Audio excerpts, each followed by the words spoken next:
Hi guys, Chris Graham here from We Love Betting. Different location this week in the Canary Islands for a week's holiday, back in London tomorrow. So the terrible weather will be afflicting me in 24 hours time, unfortunately. Anyway, let's just kick through this. Three selections in the Premier League this weekend. We're starting a very familiar theme, and that is Burnley, who I've been backing consistently all season and winning money off them consistently all season. The layers, the bookmakers, not quite aware how well they've performed at home, and they're 13-5 to beat Southampton at home tomorrow. For me, it's too big. There doesn't be any concession in the fact that in the price that they've performed so well at Turf Moor this season. I'll skim through some notes here that I've made. 5 wins in the last 6 home league games, top 5 in the home table this season. Arsenal and City, the only sides to beat them this season, that was just by the odd goal, of course. The 1 point behind Southampton in the table, which is a fantastic achievement for the small provincial club. 12th in the league overall, I think that's fantastic. And you know, they will overtake Southampton and get into the top 10 probably if they win on Saturday. I think that's a big possibility. You look at Southampton, 3 straight league defeats for the club. Everton beaten 3-0, which was a shocking result when you consider how poor Everton have been, how inconsistent Everton have been in the last 3 months. They of course beat Liverpool in the Capital One Cup semi-finals, League Cup semi-finals on Wednesday night. Very good result, but they got to be tired, you know, match. They've only had 3 days break since that exhausting match with Burnley, of course. Forget about the FA Cup, it doesn't quite exist in the framework here. Burnley have had pretty much 12 days off. I had 3 days for Southampton, 12 days for Burnley. That's significant for me. It makes the price even more appealing. And I'll back Burnley plus 0.25 in the Asian handicap at 21-20, which means that even if they draw, I'll make a small profit. Game 2, West Ham against Crystal Palace. I want to take on West Ham. I want to get the Crystal Palace. Awful week for West Ham.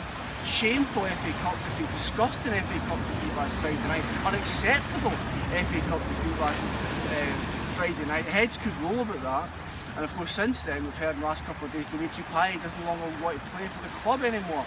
No massive surprise when you factor in how poor they've been this first half of the season, but all is not right at West Ham, all is not right at the London Stadium, and I want to take them on Saturday. We've lost the last 3 games, of course, 8 goals without scoring in those 3 matches, very, very poor.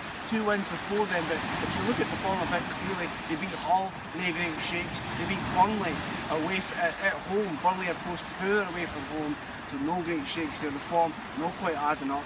Palace, no particular value for me at 9-4 to win this game, but I want to get with them.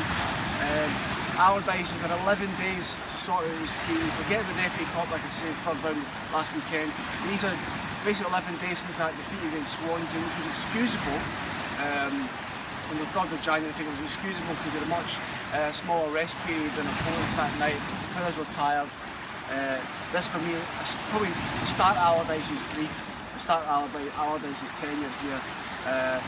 They're in poor form, there's no doubting about that, but I thought that loss was excusable against Swansea, and we saw what Allardyce did last season when he came in and shook up Sunderland. I think we'll do the same again here, and I want to take West Ham on. I'll back Palace again, plus 0.25 in the Asian handicap, a touch of odds on 13-15.